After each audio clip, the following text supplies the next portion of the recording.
দিব্যার গুন্ডাদের মেরে শ্রীমতী সেনকে বাঁচাতে গিয়ে দুর্গাকে দেখে চমকে গেল স্বয়ম্ভু। হ্যাঁ দর্শক, এমনটাই দেখতে চলেছেন আজকের পর্বে। বিস্তারিত জানতে চ্যানেলটি লাইক দিয়ে সাবস্ক্রাইব করে রাখার অনুরোধ থাকলো।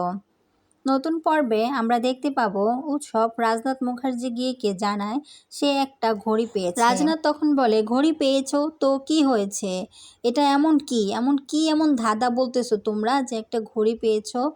তখন উৎসব বলে, এটা কোনো যেই সেই ঘড়ি নয়, বুঝেছো ড্যাড? এটা কোনো যেই সেই ঘড়ি নয়, এটা হচ্ছে সেই ঘড়ি যেই ঘড়িটা পরে 20 বছর আগে আমাদের বাড়ি থেকে দুর্গা মুখার্জিকে চুরি করে নিয়ে যাওয়া হয়েছিল। এই ঘড়িটা হচ্ছে সেই ঘড়ি। উৎসব আরও বলে যে সে কৌশিকীর চেম্বারে গিয়ে এই ঘড়িটা পেয়েছে। তখন রাজনাথ তাকে প্রশ্ন করে, কৌশিকীর চেম্বারে পেয়েছো মানে? তার মানে তুমি না বলেই কৌশিকীর চেম্বারে ঢুকেছো, তাই না? তখন উৎসব বলে, এইটা কোনো ফ্যাক্ট নয়। এখন কথা হচ্ছে এই ঘড়িটা কোথা থেকে আসলো কৌশিকী মুখার্জির চেম্বারে?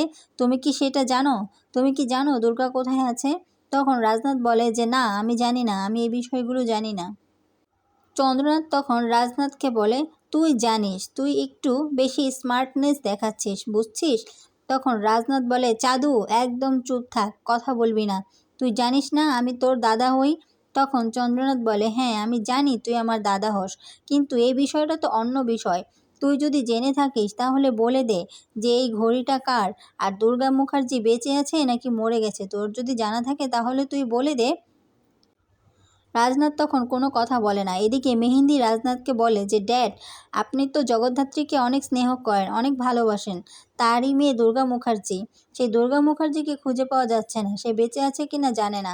তাহলে সে যে এখনও বেঁচে আছে হুইল চেয়ারে বসে, কেন বেঁচে আছে আপনি জানেন না? সে তো তার মেয়েকে দেখার জন্য এখন পর্যন্ত বেঁচে আছে। তাহলে আপনি যদি জেনে থাকেন যে দুর্গা মুখার্জি কোথায় আছে, যদি আপনার জানা থাকে তাহলে আপনি বলুন। তখন রাজনাথ বলে, এই তুমি আর এই কুমিরের কান্না করো না তো, এই কুমিরের কান্না তোমাকে মানায় না। তুমি তো জগদ্ধাত্রীকে মারতে চেয়েছিলে, ইনফ্যাক্ট তোমরা সবাই জগদ্ধাত্রীকে মারতে চেয়েছিলে, দুর্গা মুখার্জিকেও মারতে চেয়েছিলে। তখন উৎসব বলে ওঠে, ড্যাড তুমি এইসব কি বলছো? আমরা কখন জগদ্ধাত্রীকে মারতে চাইলাম?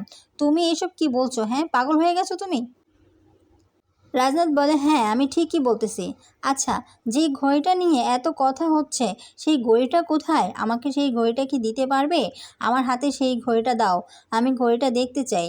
তখন উৎসব বলে, ড্যাড ঘড়িটা তো নেই। তখন রাজনাথ বলে, কেন, ঘড়িটা কোথায়? উৎসব বলে, ড্যাড আমরা রাস্তায় কথা বলতেছিলাম, মেহেন্দি, আমি আর কাকুমণি। তখনই একটা মেয়ে এসে আমার হাত থেকে ঘড়িটা ছোঁ মেরে নিয়ে যায়। রাজনাথ তখন কিছুটা মনে মনে বুঝতে পারলেও ওই মেয়েটার কথা শুনে কিন্তু তখন সে চুপ করে থাকে, সে আর কথা বলে না। উৎসব বলে যে ঘড়িটার মধ্যে যে কিছু একটা আছে, এটা তো ঘড়িটা চুরি হয়ে গেছে, এটা দেখেই বোঝা যায়, তাই না?